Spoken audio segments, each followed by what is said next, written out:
are one-dimensional serial killers, because in a way, if every sociopath looks like that, then sociopaths would be easy to spot. You won't have to worry whether you're married to one or living next door to one or having birthed one. When the truth is, most sociopaths resemble normal people.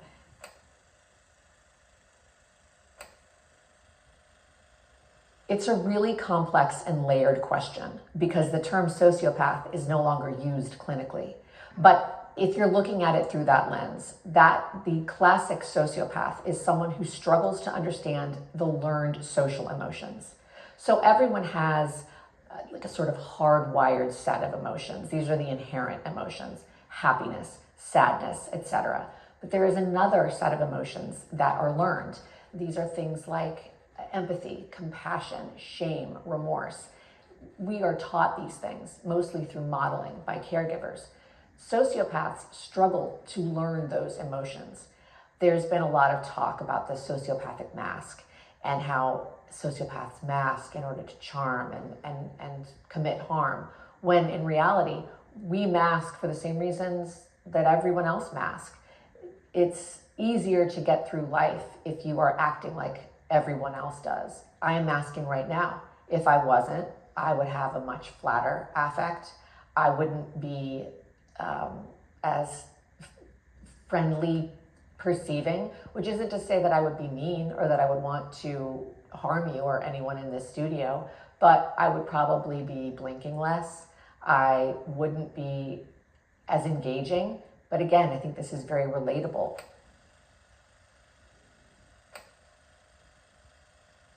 I was very problematic for teachers in elementary school in particular, because whereas at home, I worked pretty hard to fly under the radar and not cause any problems, I didn't do that so much at school. I got in trouble a lot. As a child, I felt this emotional claustrophobia.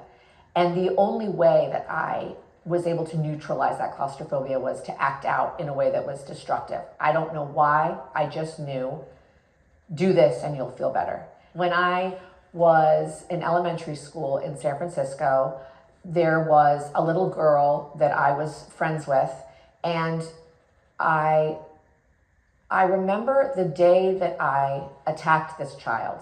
I had been feeling tremendous pressure. And on this particular day, I had been engaging in small acts of deviance in order to sort of neutralize the pressure, and it hadn't been working.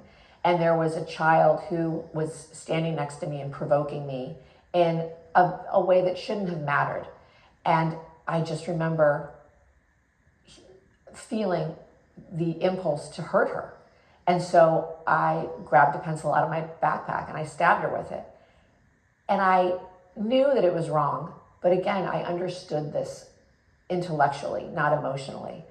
But what was the most troublesome for me was when I stabbed this child, not only did the pressure I was experiencing at the time go away, but it was replaced by a type of euphoria. It was almost like being high. I did it, and then I walked away, and I walked home, and it just felt so good. But it wasn't the harming of another child that felt good. It was the euphoria that it elicited. That sounds crazy in the sense that harming someone else made me feel good. But it wasn't the act of harming another child. It was the act of doing something very destructive. This kid was in the wrong place at the wrong time. I grew up just outside of San Francisco, and my upbringing was really normal, although I hate to use that word. I did, however, grow up during a time where we hardly had words for anxiety and depression, much less sociopathy. My parents did the best they could, but they weren't equipped to deal with a child like me. And I would imagine most parents aren't. And my father was in the music business, so he was very charming and outgoing. My mother was a traditional, perfect homemaker from the South. I would listen to my mother say to my sister, "You want to get good grades. You want to make your teacher happy, right?" And I remember watching my sister, "Oh yes, I definitely. You don't want your teacher to be upset at you." And "No, I don't want my teacher to be upset."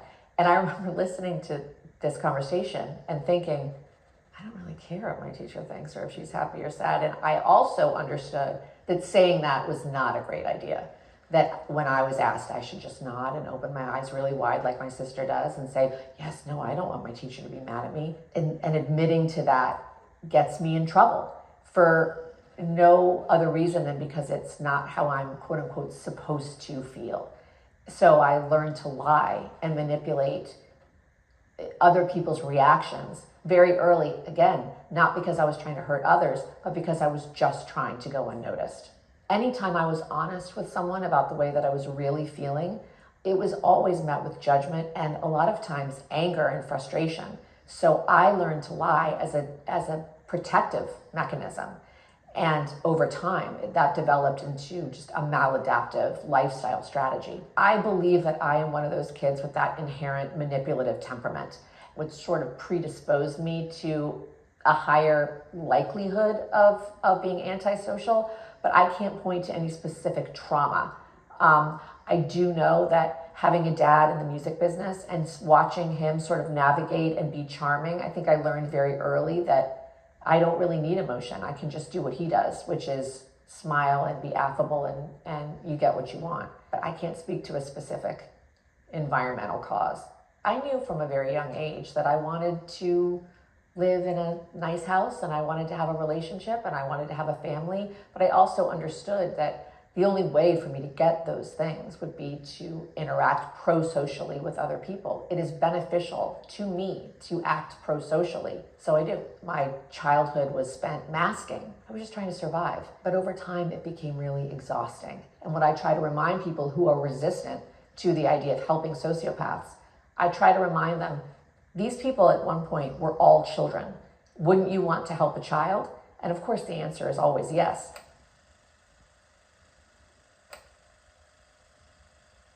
Constructive behavior typically elicits a dopamine release that I don't get.